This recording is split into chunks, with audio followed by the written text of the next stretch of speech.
Aujourd'hui, on va analyser ensemble deux actions dans le secteur de la finance qui m'ont été demandées par un abonné. Merci à toi Adrien.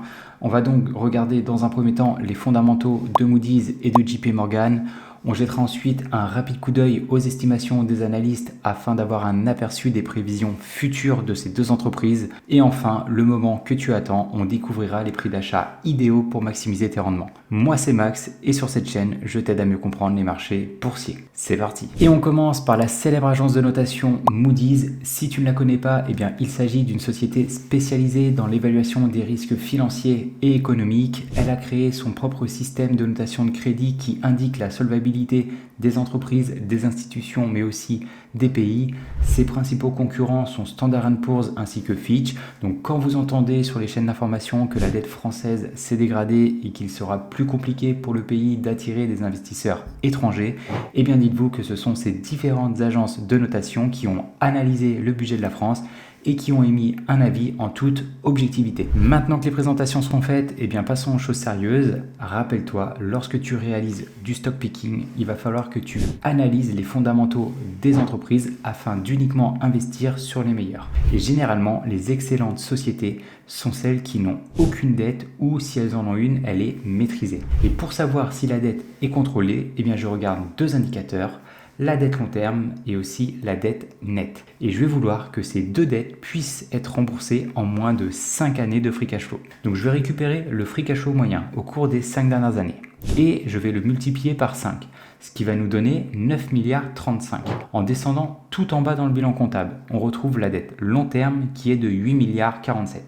On est donc inférieur à notre cible, donc la dette long terme peut être remboursée entre 4 et 5 années de free cash flow. Maintenant, le calcul de la dette nette est relativement simple puisqu'il faut simplement réaliser la différence entre la valeur d'entreprise et la capitalisation boursière. Pour rappel, la capitalisation boursière correspond à l'argent qu'il faudrait pour acheter l'ensemble des actions en circulation et donc devenir l'unique propriétaire de l'entreprise, tandis que la valeur d'entreprise indique l'argent qu'il faudrait pour racheter l'intégralité de l'entreprise et se débarrasser de toute la dette. On a ici 9 milliards 06, nous sommes tout juste en dessous de notre valeur cible, ce qui veut dire que le volet de l'endettement est maîtrisé pour cette entreprise, on va donc lui donner 2 points. Maintenant, en tant qu'investisseur, ton objectif est de faire fructifier ton argent ou de percevoir des revenus. Donc la meilleure façon d'atteindre cet objectif, c'est d'investir sur des entreprises qui vont réussir à croître leurs revenus chaque année. Et pour ça, je vais m'assurer qu'il y ait toujours une croissance du chiffre d'affaires, du résultat net, mais aussi du free cash flow, non pas d'une année à l'autre, mais au cours des 5 dernières années. On peut voir que le chiffre d'affaires qui correspond au total des revenus s'est apprécié au cours des 5 dernières années. Il est passé de 5 milliards 31 à 6 milliards 90, soit une augmentation de 30%. Le résultat net, quant à lui, correspond au bénéfice généré par l'entreprise après avoir déduit toutes ses charges. Il a progressé de 180 millions de dollars en 5 ans, soit une augmentation de 10%. On peut donc déjà voir ici que le résultat net a évolué moins rapidement que le chiffre d'affaires, ce qui veut dire que des charges se sont ajoutées. Je ne vais pas te le cacher, ce n'est pas ce qu'on aime voir. Cependant, on ne va pas rester figé sur ce résultat net car c'est une métrique qui est souvent et facilement manipulée par les experts comptables. Et donc pour cette raison, je préfère analyser l'évolution du free cash flow qui est beaucoup plus représentatif de la santé financière de l'entreprise puisqu'il s'agit des flux de trésorerie. Et le free cash flow représente réellement le sang de l'entreprise puisque les dirigeants vont pouvoir réaliser 5 choses avec. Ils vont pouvoir verser un dividende, rembourser la dette, réinvestir l'argent dans l'entreprise, racheter les actions de l'entreprise ou acquérir de nouvelles sociétés. En 2020, le free cash flow était de 1 milliard 88. Cette année, il est de 2 milliards 33, soit une progression de 24%. C'est mieux que le résultat net, cependant, c'est toujours inférieur à la croissance du chiffre d'affaires. Donc ça m'indique que les marges de l'entreprise ont été impactées au cours des 5 dernières années. On va quand même attribuer 3 points à l'entreprise puisque les 3 indicateurs sont en croissance. Pour l'instant, ce n'est pas trop mal ce que l'on voit. Cependant, ce n'est pas suffisant avant d'investir sur l'action. Il va d'abord falloir s'assurer qu'on investisse dans une entreprise rentable, c'est-à-dire une société avec des marges convenable et de bons indicateurs de rentabilité. Personnellement, je n'investis que dans les entreprises qui ont une marge nette supérieure à 10% et la raison est très simple, lorsque l'économie se dégrade, la marge a tendance à être impactée. Et généralement, une marge supérieure à 10% garantit que l'entreprise continuera à générer des bénéfices dans des conditions défavorables. On voit que pour Moody's, elle tourne autour des 30%, ce qui est excellent.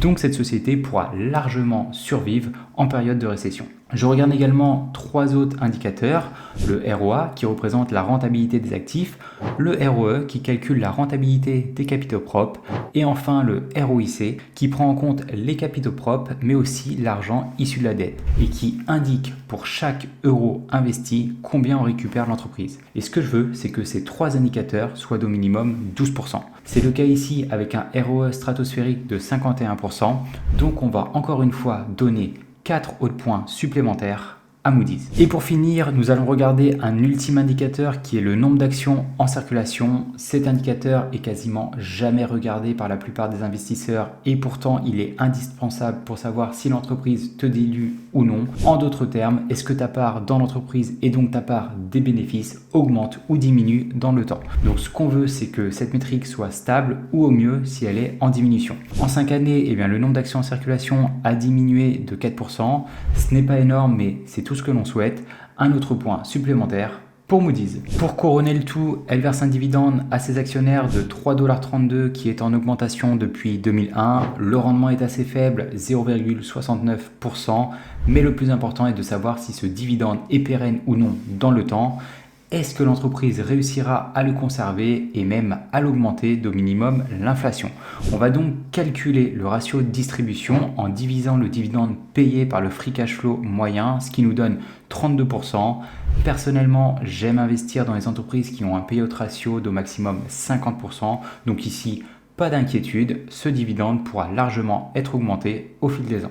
Si on résume, la société coche toutes les métriques que je regarde. On peut donc la classer dans la catégorie des entreprises de très bonne qualité. Est-ce que ça veut dire qu'il faut que tu te précipites sur l'application de ton courtier pour acheter l'action? Eh bien non. Tout investissement doit s'acheter à un prix raisonnable et quand je vois un PER et un PCF supérieurs à 40, j'aurais tendance à penser que l'entreprise semble actuellement surévaluée. Nos analystes préférés s'attendent à voir le bénéfice par action atteindre 17,76$ en 2028 et que le chiffre d'affaires progresse à un rythme annualisé de 7 à 8%. Juste avant de te dévoiler le prix d'achat idéal, je t'invite à t'abonner à la chaîne pour ne pas louper les prochaines analyses d'entreprise et rejoindre cette communauté d'investisseurs performants. Comme à mon habitude, je vais réaliser des estimations sur les 10 prochaines années qui sont à mon sens un bon compromis entre un horizon d'investissement long terme et la fiabilité des prévisions. On va réaliser 3 types d'estimations, des pessimistes, des réalistes et des optimistes, avec des croissances du chiffre d'affaires allant de 6 à 10%, une marge nette comprise entre 28 et 32%, une marge sur le free cash flow légèrement supérieure de 2 points de pourcentage. L'entreprise est de bonne qualité et mérite un premium. C'est pour cette raison que je lui accorde un PER et un PCF dans 10 ans de 22, 24 et 26. Et pour l'instant, je ne demande que 9% de rendement afin de connaître sa valeur intrinsèque. Comme on pouvait s'y attendre, l'entreprise semble surévaluée à 489$. Même pour les estimations hautes, vous ne réaliseriez que 8% de rendement, ce qui est inutile puisqu'un indice serait en mesure de mieux faire et est beaucoup moins risqué. Si j'applique mes marges de sécurité de 12, 13,5 et 15%, les prix d'achat varient entre 222$ et 307$ en fonction des estimations. Donc Moody's, c'est une entreprise qui a des bons fondamentaux et j'apprécie le fait qu'elle évolue dans une niche qui est difficile d'accès. On pourrait penser que les barrières à l'entrée sont relativement faibles et que de nouveaux concurrents puissent arriver sur le marché puisque les données financières des entreprises et des pays sont facilement accessibles car elles doivent être rendues publiques. Cependant, dans ce secteur, ce qui prime, eh bien, c'est la réputation. Donc, vous ne pouvez pas décider du jour au lendemain de créer votre propre agence de notation et être reconnu par les acteurs de la finance. Il faut énormément de temps pour construire une réputation et gagner la confiance d'autrui. Donc, c'est pour toutes ces raisons que j'apprécie cette société. Mais tant qu'elle n'aura pas chuté d'au minimum 40%, eh bien, je n'investirai pas dans cette action. À présent, passons à JP Morgan, qui est une banque américaine offrant des services financiers diversifiés pour les particuliers, les entreprises, mais aussi les institutions. Si on regarde simplement les fondamentaux de cette entreprise de la même manière qu'on l'a réalisé avec Moody's, on s'aperçoit directement qu'ils ne sont pas bons. Une dette nette et une dette long terme stratosphérique, des faibles indicateurs de rentabilité et un free cash flow qui est en baisse de 160 milliards de dollars. De prime abord, on serait tenté d'abandonner cette société. Cependant, retiens ceci. On n'analyse pas une banque de la même manière que l'on analyse la plupart des autres sociétés. Ce qui veut dire que la majorité des indicateurs que l'on regarde n'ont aucun sens. Pour savoir si une banque est bien gérée ou non, on va donc devoir regarder des métriques dont on n'a jamais parlé. Et je vais justement te les présenter une à une. Au niveau des indicateurs de croissance, dans un premier temps, on va toujours vouloir une croissance du chiffre d'affaires au cours des 5 dernières années. Idéalement, on souhaite une croissance annualisée d'au minimum 5%. Il va donc être important d'observer la croissance du chiffre d'affaires liée aux intérêts, donc principalement les dépôts et les prêts, et ceux non liés aux intérêts, donc là c'est tous les frais liés au service, mais aussi les frais de gestion. Ensuite, on va vouloir qu'il y ait une croissance des dépôts d'au minimum 5% annualisé. Donc ici, il s'agit de l'argent qui est déposé sur les comptes courants, les livrets d'épargne, les assurances vie, les plans de capitalisation, etc. Et en plus, on va devoir s'assurer qu'il y ait une part importante de dépôts à faible coût. Donc il s'agit de l'argent déposé sur les comptes courants et les comptes d'épargne. Et idéalement, on souhaite que ce ratio qu'on appelle le CASA ratio soit supérieur à 40%. À présent, au niveau des indicateurs de rentabilité, il va falloir mesurer l'efficacité opérationnelle afin de savoir si la banque n'a pas de coût trop important. On va donc vouloir que le cost to income ratio soit inférieur à 50%. Le ROA est également une métrique importante à regarder puisqu'elle mesure la rentabilité de la banque par rapport à ses actifs totaux. D'habitude, j'investis dans des entreprises qui ont un ROA supérieur à 12%. Pour une banque, on va réduire drastiquement cette cible à 1% pour la simple et bonne raison que les banques utilisent massivement l'effet de levier et donc même un petit ROA lui permettra de générer énormément d'argent. Et pour finir cette section, on va également devoir regarder le ROE qui représente la rentabilité des capitaux propres. Il s'agit d'une des métriques les plus importantes à regarder dans ce secteur. Donc ici, ne vous prenez pas la tête. Au minimum du minimum, 12% et essayez même de privilégier les banques avec un ROE supérieur à 15%. On a vu ensemble les métriques de croissance et de rentabilité d'une banque. Maintenant, on va regarder les indicateurs de solvabilité qui sont probablement ceux sur lesquels vous devez y passer le plus de temps. Et le premier va être le ratio de couverture des liquidités qui mesure la capacité d'une banque à faire face à une sortie de liquidité à court terme. On va donc vouloir que ce ratio soit supérieur à 100%. Une autre métrique super importante est le ratio de fonds propres CET1 qui mesure la solidité financière de la banque en cas de crise. Ce garde-fou a été introduit après la crise financière de 2008 afin d'éviter que les banques fassent faillite. Les régulateurs imposent que ce ratio soit autour des 10%. Je vous suggère d'être plus conservateur en demandant au minimum du 12%. Le ratio prêt sur dépôt indique quant à lui dans quelle mesure la banque utilise ses dépôts pour financer des prêts. On va donc vouloir que ce ratio soit assez haut, mais pas trop.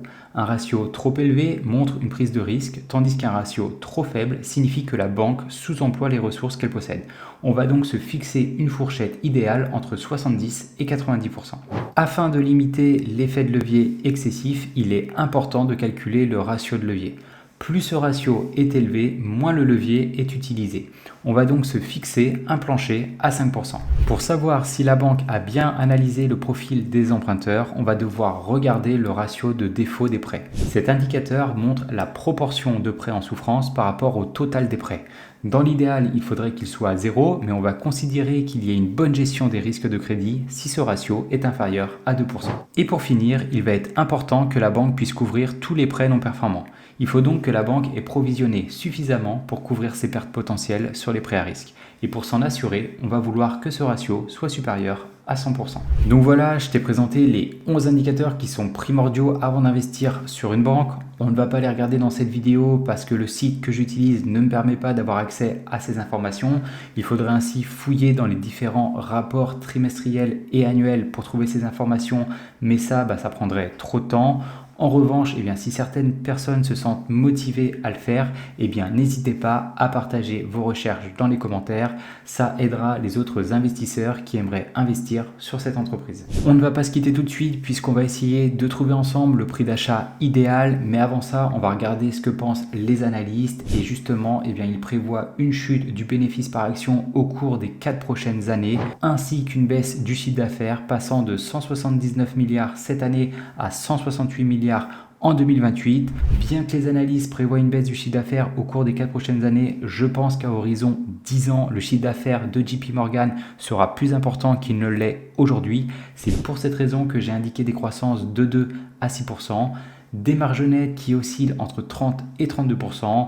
On ne va même pas faire attention aux marges sur le free cash flow car pour les banques, cette métrique n'a aucun sens. Un PER dans 10 ans compris entre 12 et 16 et pour l'instant un rendement de 9% afin de trouver la valeur intrinsèque. Avec une action valorisée à 240 $, l'entreprise semble correctement évaluée, peu importe les estimations choisies. En appliquant nos marges de sécurité de 12, 13,5 et 15%, il faudrait attendre que l'action chute à 221 $ pour réaliser 13,5% de rendement si les estimations moyennes se réalisent. Merci d'avoir regardé cette vidéo. Si tu ne l'as pas encore vue, j'ai analysé un fleuron du luxe français, L'Oréal. Dans tous les cas, nous on se retrouve dans une prochaine vidéo. Ciao!